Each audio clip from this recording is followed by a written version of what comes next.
நாளை 2 படங்கள் ரிலீஸ் ஆக போகுது. 2மே வந்து பார்த்திங்கன்னா இளம் ரசிகர்களை குறிவைத்து எடுக்கப்பட்ட படங்கள் தான்.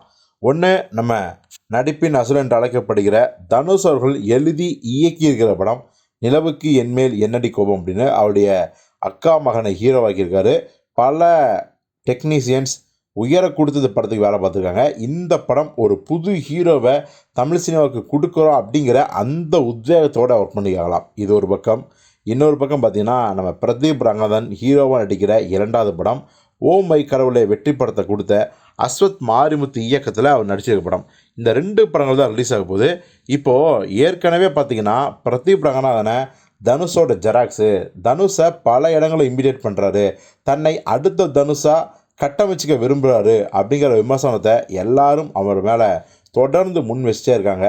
இன்னொரு பக்கம் பார்த்திங்கன்னா அவரும் இந்த ஆடியோ லான்ச், ப்ரெஸ் மீட் இந்த மாதிரியான மேடைகளில் வந்து தனுஷ் மாதிரியே பேச ஆரம்பிக்கிறாரு. தனுஷ் மாதிரியே பாடி லாங்குவேஜ் எல்லாமே இருக்குது. ஸோ இதெல்லாம் ஒரு பக்கம் இருந்தாலும் 2 படங்களும் நாளைக்கு ரிலீஸ் ஆகிறதால தனுஷ் வெர்சஸ் பிரதீப் ரங்கநாதன் அப்படிங்கிற மாதிரியான மோதல் உருவாகிடுச்சு. ஆனால் இப்போ வந்த விசாரணையின் போது பார்த்திங்கன்னா தனுஷை விட பிரதீப் ரங்கநாதன் வந்து பார்த்திங்கன்னா மிந்தி போயிட்டார் அப்படின்னு தான் சொல்லணும். தனுஷ் இயக்கியில் நிலவுக்கு என்மேல் என்னடி கோபம் படத்தை வந்து ரிலீஸ் பண்ணுறது ரெட் ஜெயின் நிறுவனம் உதயநிதி ஸ்டாலினோடது. இந்த பக்கம் டிராகன் ரிலீஸ் ஆகுது ஏஜிஎஸ் என்டர்டைன்மெண்ட் தான் தயாரிச்சிக்காங்க.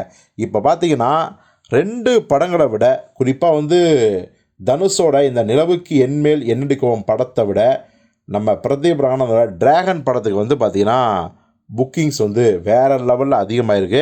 இத்தனைக்கும் ரெட் ஜெயண்ட் வந்து நிலவுக்கு என்மேல் என்னடி கோபம் எப்படியெல்லாம் ப்ரொமோட் பண்ணுவாங்க அப்படின்னு தெரியும். தியேட்டர் கிடைக்கிறது ஏகப்பட்ட பஞ்சாயத்துக்கும் தெரியும். ஆனால் அதையெல்லாம் மீறி உடச்சி பிரதீப் ரங்கநாதனோட டிராகன் படத்துக்கான வசூல் வந்து இப்போவே ஆரம்பிச்சிருக்கிறாங்க. ஏன்னா ஆன்லைன் புக்கிங்கில் வந்து உடனே எல்லாமே புக் ஆகிடுச்சு. அடுத்தடுத்த தியேட்டரில் பார்த்திங்கன்னா இன்னும் ஓப்பன் பண்ணதால் ரசிகர்கள் சோசியல் மீடியாவில் புலம்பிட்டு இருக்காங்க, டிராகன் டிக்கெட் எப்போ கிடைக்கும், எங்கே கிடைக்கும் அப்படின்னு. ஸோ இதன் மூலம் பார்த்திங்கன்னா நிலவுக்கு என்மேல் என்னடி கோபம் படத்துக்கு இருக்கிற அந்த எதிர்பார்ப்பை விட பல மடங்கு பிரதீப் ரங்கநாதனோட டிராகன் படத்துக்கு இருக்குது அப்படிங்கிறது தான் உண்மை.